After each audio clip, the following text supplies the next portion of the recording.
There was a full house of more than 12,000 at Fenway Park in Oklahoma City for Game 1 of the Women's College World Series. Texas took Game 1. Exciting stuff. Game 2 tonight. Check it out. It is worth your time.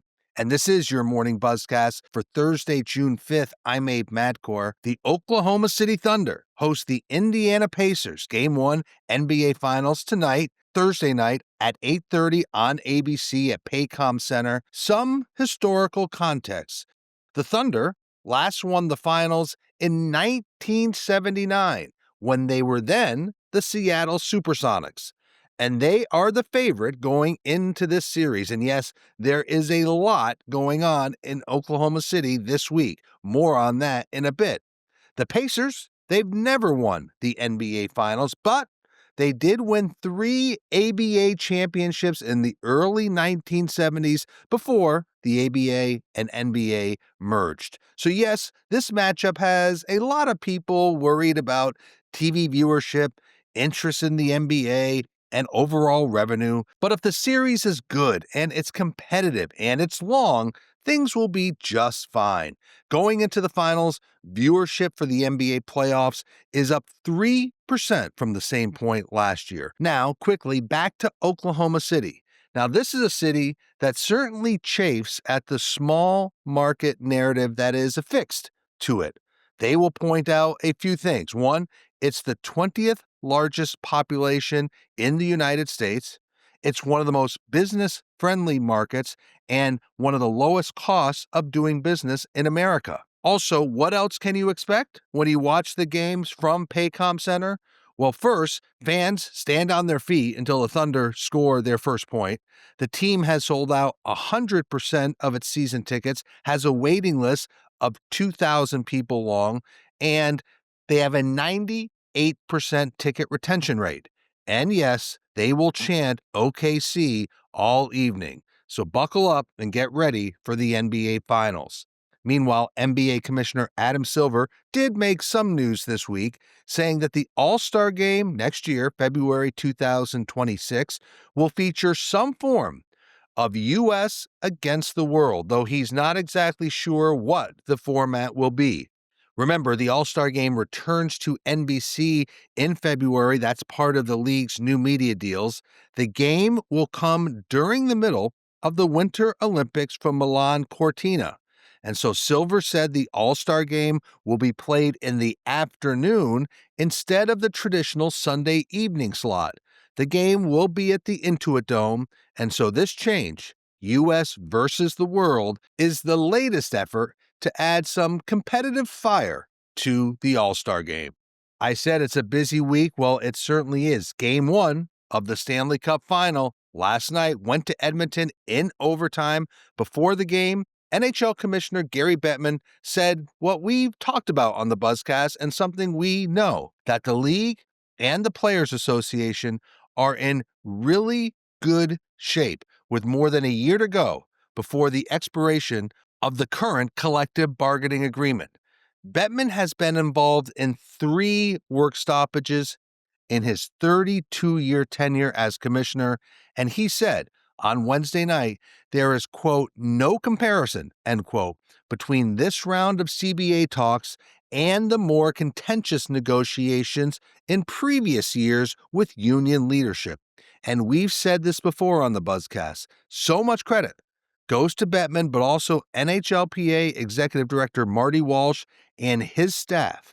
They are working together, league and players, closer than ever because they're trying to do one thing, grow the game. And an example is the Four Nations face-off. And what Bettman said is what we can all see. They are in a really good place in terms of their relationship, and that's refreshing to see. So what else did Bettman and Deputy Commissioner Bill Daly touch on? Well, first, Bill Daly said the league does not intend to launch a formal expansion process, but they do remain open to appeals from potential ownership groups. And of course, there has been talk about Houston and Atlanta as possible markets for the NHL in the future. Meanwhile, the 73-year-old Bettman said he has no plans to retire anytime soon. despite comments earlier this year by NHL owners saying that the league was preparing for Bettman's retirement in a couple of years and talking about a succession plan. But bottom line, Gary Bettman loves his job. His bosses, who are the owners, value tremendously what he's done for them and the league. Let's move on. The FIFA Club World Cup, it starts in less than 10 days. And we've talked about some of the build-up to this tournament and talked about some of the soft ticket sales for this big bet that FIFA is making.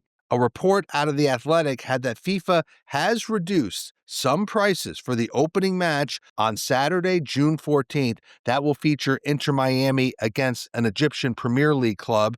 So FIFA is concerned about the opening game not looking vibrant and clearly concerned about the visual of empty seats at Hard Rock Stadium in Miami. We know pricing has been an issue.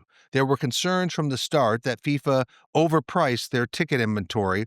We're seeing dynamic pricing, and that leads to the reduction and the dropping of some prices for certain games. And that could be indicative of the interest around the Club World Cup. But let's wait.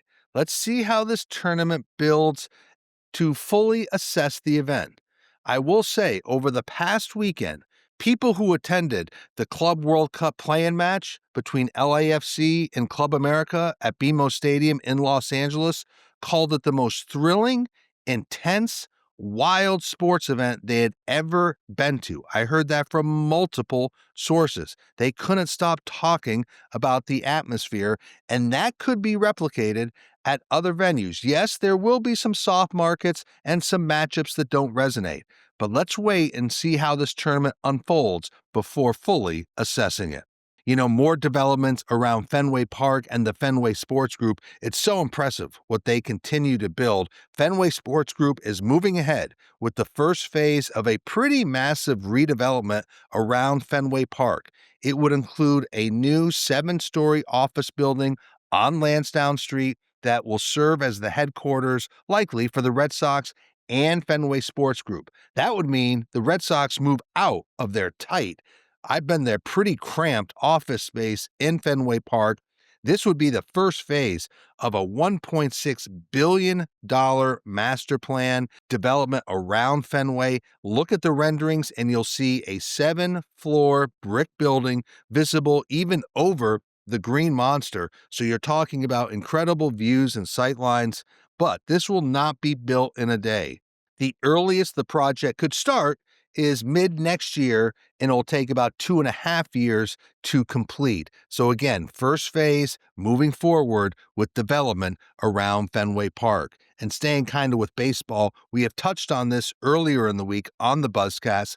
MLB Commissioner Rob Manfred met with the media yesterday, and briefly, he said he hopes to reach a deal before the All-Star break on a Sunday night national broadcast package and for the Home Run Derby to replace the agreement that ESPN was opting out of. So Rob Manfred said that baseball is negotiating with 3 parties and is weighing traditional broadcasters versus streaming services, and they should have a decision, he hopes, by the All-Star break.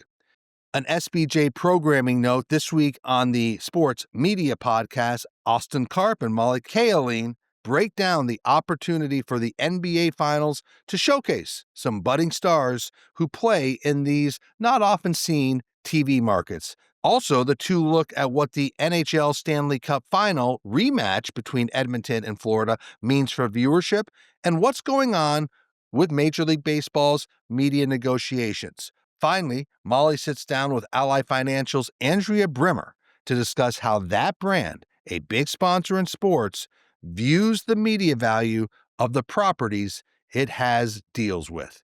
So check that out, SBJ Sports Media Podcast, available now wherever you listen to your podcasts. And that is your morning Buzzcast for Thursday, June 5th. I'm Abe Madkour. Stay healthy, be good to each other. I'll speak to you tomorrow.